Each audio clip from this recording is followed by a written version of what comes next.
פשוט גאים שב10 חודשים קצרים פשוט הקמנו תחתיו את כל העשייה פה, וכל מי שמגיע לו פה פשוט מרגיש טוב, הוא מתחבר בדרך שלו, ואז הם ממשיכים להגיע. וזה כל כך יפה לראות את זה, שהם באים ברגל או בנסיעה, והם לא צריכים לנסוע שעתיים ככה לנגב או לצפון. וזה פה ליד הבית, לתת מענה בתוך היישוב, שאין את התירוץ הזה, לא, אני לא רוצה, אני לא, שעה וחצי, אני לא נוסע, לא.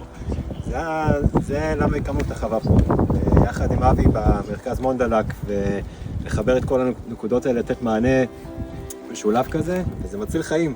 יש לנו פה חיילים שאמרו שאם הם לא היו מוצאים את החווה, מתי שהם מצאו את החווה, הם היו שמים קץ לחייהם. הם ידעו חברים ותקריות בעזה, וזה אמיתי, ויש אלפים כאלה.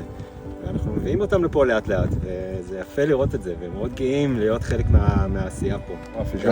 גם המועצה פה איתנו, ביקשנו מים, ביקשנו חשמל וזה, וברוך השם, פגשתי את ראש המועצה לפני. דובי והמועצה ממש, ברוך השם, הם איתנו, והם מבינים את החשיבות פה. כל מה שאתם עושים פה זה עבודת קודש, למען חיילי צה"ל ובכלל גם למשפחות. ותמשיכו, אנחנו איתכם. בעזרת השם גם בהשקעות. בעזרת השם, תודה רבה.